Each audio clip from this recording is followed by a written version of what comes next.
Aside from Mike Tyson, do you think maybe Jackson has the most devastating punch in boxing today? Well, I'm very impressed. He continues to improve more and more, and he's a two-time champion and extremely confident. Welcome back to Greatest Hits here on BLTV Extra. On this series, we look back and break down a legendary boxing career from the past, bringing casual viewers up to speed while simultaneously offering a nostalgia piece for hardcore fans of the sport.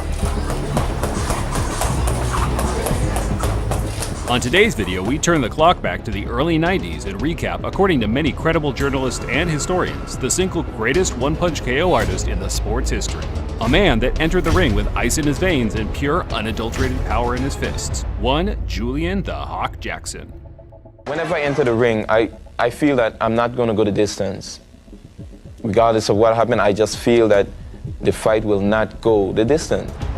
Regular viewers around here know that we take a lot of care in how we preserve and present fights on this series. And for this video in particular, we've worked extra hard on upscaling and restoring heavily compressed material, which is unfortunately the case for much of Jackson's career. It's not perfect, but it's the highest quality footage that has ever been presented since the original broadcast. If you enjoy the content around here, a thumbs up is always appreciated. Here now, BLTV presents Julian Jackson's Greatest Hits. I'd just like to say to Mike Tyson, man, you know, I could do it too, you know. After escaping gang life in his hometown of St. Thomas in the U.S. Virgin Islands, Julian became a devout Christian and channeled his energy into becoming a boxer. Due to most of his early career being on non-televised shows, Jackson's first 30 or so fights remained a mere statistic outside of a few scarce pieces of media. When he wasn't moonwalking over guys that he just knocked out, Jackson's focus on being a more rounded boxer was apparent. That focus quickly shifted once he suffered his first defeat to Mike McCallum in 1986. A controversial second-round stoppage made Julian swear an oath. He would never allow himself to suffer another loss unless the man defeating him had felt and overcome his truly destructive one-punch power, essentially dropping the box and move gimmick to devote himself as a purebred power puncher. Nothing more, nothing less. Oh, the hardest punch in junior middleweight today. November 21st, 1987. With a record of 31 wins, 29 knockouts, and 1 loss, Jackson took on the 41-1 In Chul Beck in what was Beck's second fight outside of his home nation of South Korea.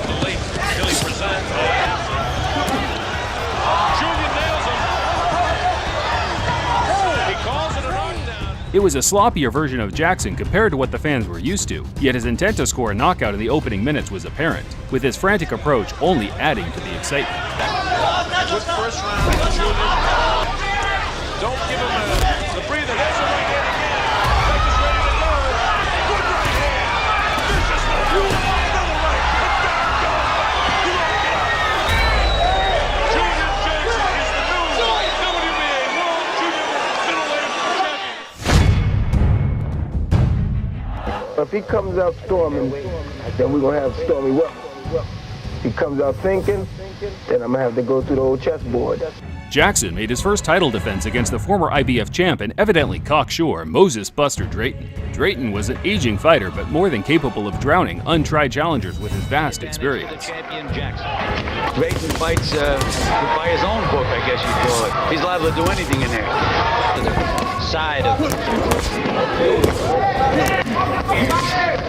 direction he's coming at you from. Good work inside by the champion Jackson. Under a minute to go, round 3. Heavy punch to the body by Jackson, the champion. What punishment Drayton is taking, Tim. And Drayton is still firing. Oh, a big left hand. Oh, a tremendous left hand. Hook, Tim. Drayton dropped like a tree. And that became Jackson's trademark move, pointing to the exact spot his opponents would drop after landing his finishing blow. Bring all of them, get in line, because Julian Jackson is ready, and I'm ready to put St. Thomas, Virgin Islands, St. Croix, St. John on the map.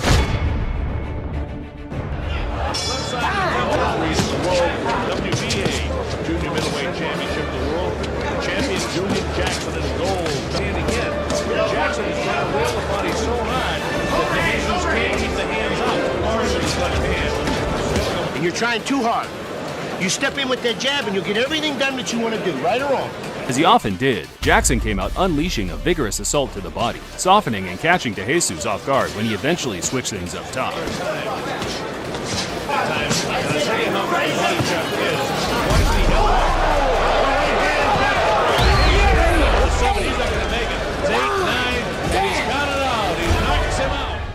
whenever I hit my opponent and I know that I caught him right, I would just walk away because I feel a shock all the way up to my elbow. And whenever I feel that shock, I know it's over. Julian Jackson, Terry Norris is coming to get you. Jackson stepped up to big-time boxing on July 30th, 1989, defending his world title against the future Hall of Fame speed demon, Terrible Terry Norris. Middleweight title, Julian Jackson. He had talked about doing some work to the body early, but it's been upstairs so far.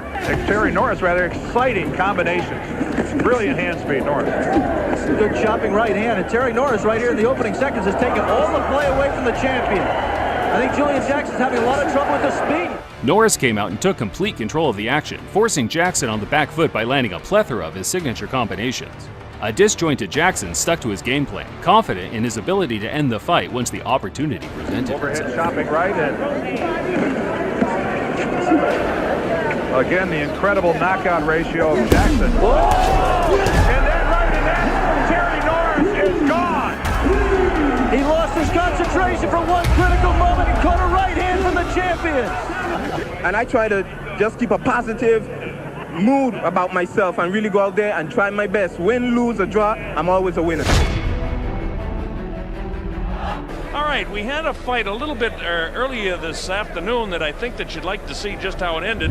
A rare 3 minutes of action that wasn't aired on live television came to light in recent years as Jackson took on Wayne Powell to prepare himself for a move to the full 160-pound middleweight limit. That's Powell winning the second round. Right hand gets to another right hand. Back in the second round, he did back Jackson off one time. Again. Oh, there's a right hand. He won't get up from this one, I don't think. It's up to 3 and 4 and 5. That's a right hand. Jackson waving bye-bye. He didn't even bother to count him out.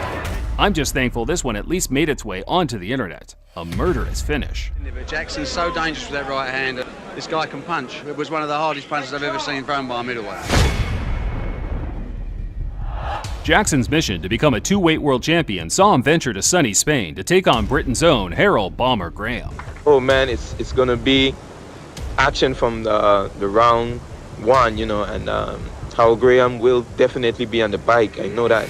Bomber wasn't the best nickname to sum up the Brit's traits. He was a proud product of the Ingle Gym in Sheffield and widely regarded as one of the finest pure boxers Britain has ever produced.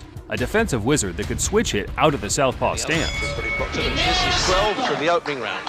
Style of Graham in the fancy pants. Almost impossible to double up on it. The art of this game is to hit without being hit, and he's good at that, Graham. To put it bluntly, Jackson was getting schooled. Graham was more aggressive than expected but remained defensively sound while letting his shots go on the inside. Anything seriously wrong with his eyesight, but there was with that punch. Mile away there, Jackson. Jackson had no chance to win this fight on points. He needed to time something special to stop his man in his tracks. He's as sharp as attack for this one. Using every inch. Oh, what a punch! I can't believe that. Never been stopped in his career, and he's out to the world. But that was a perfect punch, and really before he hit the floor, he was completely out. No hope of beating the count. Graham needed to be perfect for 36 minutes. Jackson required only 1 second. The 1990 knockout of the year. I would think most people around ringside here would have you 3 rounds down when you landed that vital punch. Oh, definitely. I knew I was behind. You know, I knew, but I kept on him. I kept the pressure on him. I'm coming home with the WBC Middleweight Championship of the World! After defeating Robbie Sims, Michael Olajide, and the formidable Gerald McClellan, Dennis Milton, due to his crafty boxing style, was seen as a live underdog given Jackson's previous trouble with slick boxers. If you're going to face a Julian Jackson, who is very good right hand by Jackson. Jackson looking to air it out here in the very first round. And down goes Milton. Julian Jackson retains his WBC middleweight championship, knocking out Dennis Milton. They call me the Hawk because there's a lot of chicken running from the Hawk. And I want the world to know that Julian Jackson is making his mark in the boxing today. Jackson was all business when he met his former chief sparring partner Ron Collins in the spring of 1992. Judges are from Mexico City, and we are set to go. Round 1 scheduled for 12. Champion is set. The man can punch. He just got hit. Collins just got hurt with a good right hand. Crisp left hook. And there's a right by Jackson. Now he comes back with rights, and a right staggers Collins. Having felt Jackson's power many times over the years, Collins was reluctant to go down. Instead, he started taunting his old friend in an attempt to break him down mentally. That with a left hook. Collins just saying, come on. A courageous Ron Collins. Come on. Well, he's going to be around to hear the points if he keeps taking those right hands. And he continues to jaw away at the champion. And Collins just talks to Jackson. And once again, Collins is stunned. He's still there, Collins, still weaving and bobbing. Now he goes down, finally.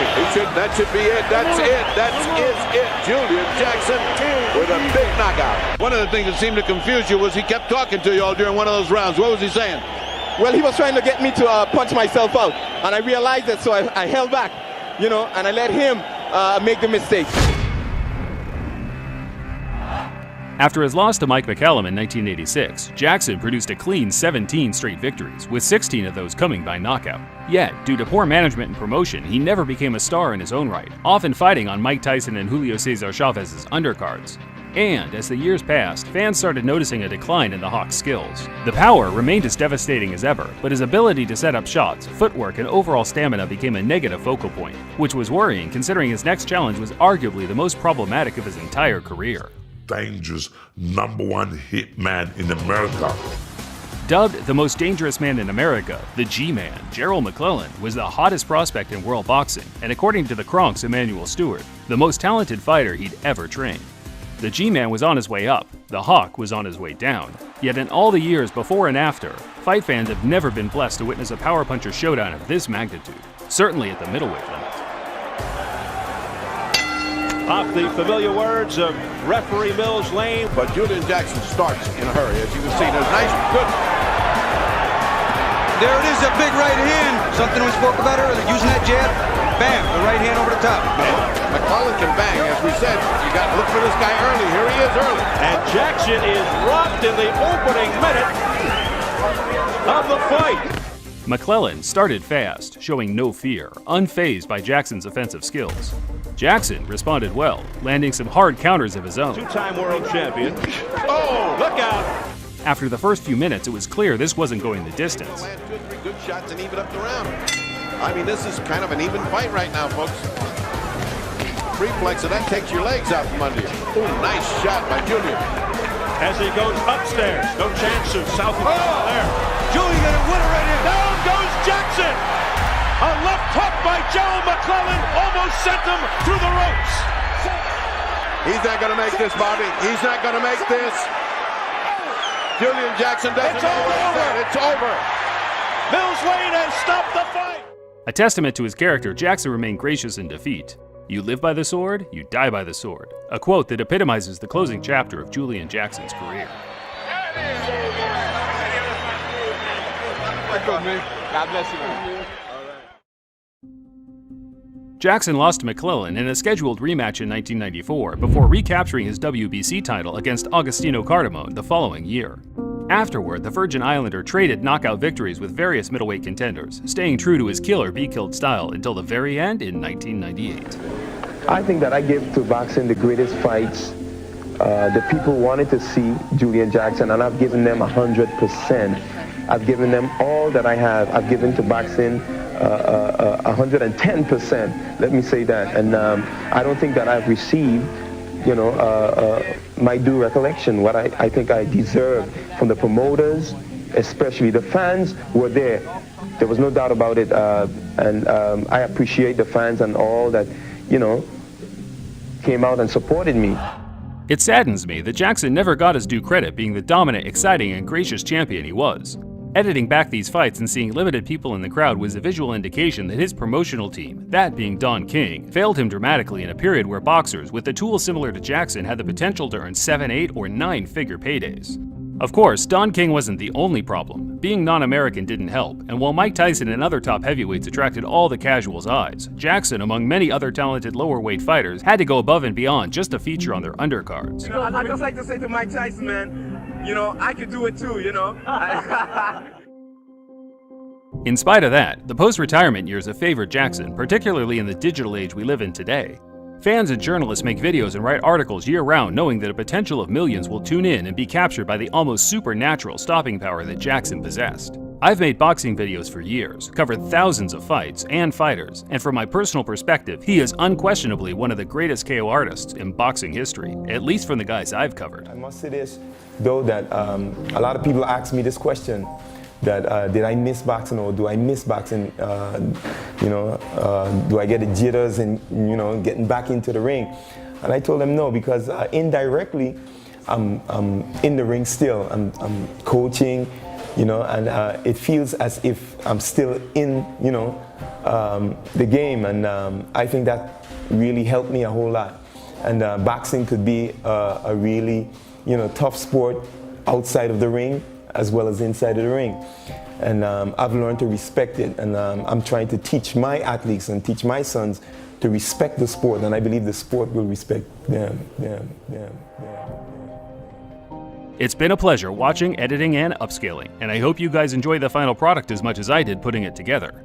Be sure to drop a like if you're a fan of the Hawk, as that helps me out a bunch and motivates me to make more videos for similar fighters in the future.